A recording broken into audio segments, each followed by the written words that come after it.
প্রধান নির্বাচন কমিশনার বা নির্বাচন কমিশনাররা জানেই না যে কোন কোন দলকে কিসের জন্য বাদ দেওয়া হয়েছে। এটা কি তাদের দায়সারা কাজ কিনা? ফ্যাসিস্ট আওয়ামী লীগের সাথে লেসপেন্সারি করে এই রকমের একটা কালো আইন তৈরি করেছে যাতে ছোট ছোট দলগুলো উঠে আসতে না পারে।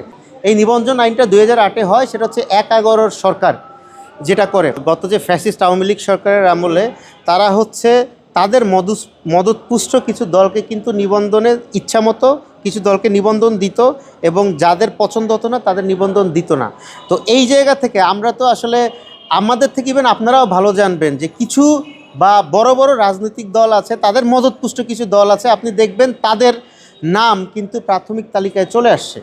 ঠিক আছে, কিন্তু আমরা দেশের জন্য কথা বলি, জনগণের জন্য কথা বলি। আমরা আমাদের আত্মপ্রকাশের পর থেকেই দেখবেন আমরা প্রত্যেকটা অন্যায়ের বিরুদ্ধে সোচ্চার ছিলাম।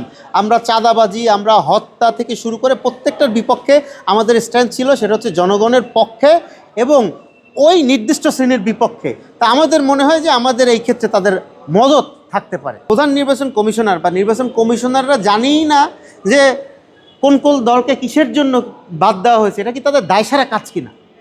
তারা যদি নাই জানে তারা ওখানে বসে আছে কেন? তারা যদি দায়িত্ব পালন করতে না পারে। বসুন্ধরা ট্যাবলেট এখন আরো উন্নত।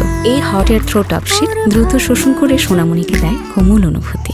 তথ্য থেকে চলে যাক, আরও লোকজন আসুক যারা হচ্ছে দায় নিয়ে কাজ করতে চায়, দায়বদ্ধতা আছে, দেশের প্রতি দায়বদ্ধতা আছে, যাদের জনগণের প্রতি দায়বদ্ধতা আছে, তারা আসুক। অন্যরা ওখানে বসে আছে কেন? শুধুমাত্র বসে আছেন, চেহারটা গরম করতেছেন আর বেতন নিতেছেন। কোনো আইন মেনে গত 24-এ গণ অভ্যুত্থান হয় নাই। স্বৈরাচারকে উৎখাত করার জন্য এই অভ্যুত্থান হয়েছে। দেশের যত কালো কানুন আছে তার বিরুদ্ধে অভ্যুত্থান হয়েছে। অনেক সংস্কার করা হচ্ছে, শোনা যাচ্ছে, কিন্তু আমরা এখন পর্যন্ত গঠনমূলক কোনো পরিবর্তন দেখি নাই। রাষ্ট্রযন্ত্রের গঠনমূলক কোনো পরিবর্তন আমরা এখন পর্যন্ত দৃশ্যমান করি নেই। আমাদের যেটা মনে হচ্ছে, আগের যে রাষ্ট্রযন্ত্র, আগের যে আমলাতান্ত্রিক ছিল, সেই আমলাতান্ত্রিক জটিলতা এখনও চলমান। এই আমলাতান্ত্রিক জটিলতার কারণে তারা রিয়েলিটি বুঝতে পারছে না, গ্রাউন্ডে যা চলছে তা বুঝতে পারছে না। তারা সেই কাগজে কলমের মধ্যেই আছে। যেই রকম 24-এ অভ্যুত্থানে যখন সাঈদ পুলিশের গুলিতে নিহত হয়ে যায়, তখন লটকনের বাম্পার ফলন নিয়ে কথা হচ্ছিল। সেই রকমভাবেই আমার কাছে মনে হচ্ছে সেই রাষ্ট্রযন্ত্র এমন কিছু দলকে প্রাথমিকভাবে নির্বাচন করেছে বা প্রাথমিকভাবে উত্তীর্ণ ঘোষণা করেছে যাদের কোনো কেন্দ্রীয় অফিস পর্যন্ত নাই। অথচ আমাদের বাংলাদেশ রিপাবলিক পার্টির 2টা কেন্দ্রীয় অফিস এখন পর্যন্ত চলমান।